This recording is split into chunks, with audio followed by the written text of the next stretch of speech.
ಇನ್ನು ಕನ್ನಡ ಸಿನಿಮಾದಲ್ಲಿ ಕೂಡ ಹೆಸರು ಮಾಡಿ ಹಾಗೂ ಪುನೀತ್ ರಾಜ್ಕುಮಾರ್ ಅವರ ಆಶ್ರಯದಲ್ಲಿ ಒಳ್ಳೊಳ್ಳೆ ಸಿನಿಮಾಗಳನ್ನು ಮಾಡಿದಂಥ ಅಂದರೆ ವಂಶಿ ಸಿನಿಮಾದಲ್ಲಿ ಮತ್ತು ಜಾಕಿ ಸಿನಿಮಾದಲ್ಲಿ ಪ್ರಮುಖವಾದ ಪಾತ್ರವನ್ನು ಮಾಡಿದಂಥ ಅನಿರುದ್ಧ್ ಶಾಸ್ತ್ರಿಯವರು ಏನಿಲ್ಲ ಅಂತ ಹೇಳ್ಬೋದು. ಆದರೆ ಏನಾಯ್ತು ಇವರಿಗೆ ಸಂಪೂರ್ಣ ಮಾಹಿತಿ ನಾನು ನಿಮಗೆ ಕೊಡ್ತೀನಿ. ಅದಕ್ಕೂ ಮುನ್ನ ಚಾನಲ್ ಕೂಡ ಸಬ್ಸ್ಕ್ರೈಬ್ ಮಾಡಿ.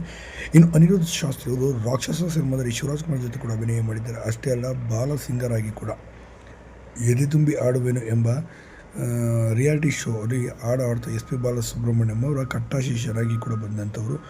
ಇನ್ನು ಇದಾದ ನಂತರ ಸರಿಗಮಪ ಸೀಸನ್ ಲಿಲ್ಲಿ ಚಾಂಪ್ಸ್ನಲ್ಲೂ ಕೂಡ ಸೀಸನ್ 6ರಲ್ಲಿ ಕೂಡ ಅವರು ಭಾಗವಹಿಸಿದರು.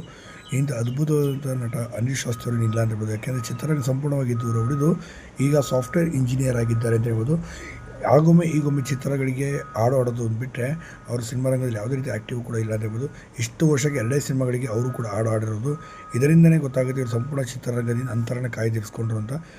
ಕಾರಣ 2 ಇರ್ಬೋದು. ಒಂದು, ಇವರೇ ಹೋಗ್ದೇ ಇರ್ಬೋದು, ಇಲ್ಲ ಅವಕಾಶ ಸಿಗದೇ ಇರ್ಬೋದು. ಈ ಎಲ್ಲ ಕಾರಣಗಳಿಂದಾಗಿ ಚಿತ್ರರಂಗ ಈಗಾಗಲೇ ಕನ್ನಡ ಚಿತ್ರರಂಗ ಕಂಪ್ಲೀಟಾಗಿ ಕುಸಿದು ಬಿದ್ದಿರೋದು ನಿಮಗೆಲ್ಲ ಗೊತ್ತಿರುವಂಥ ವಿಚಾರವೇ.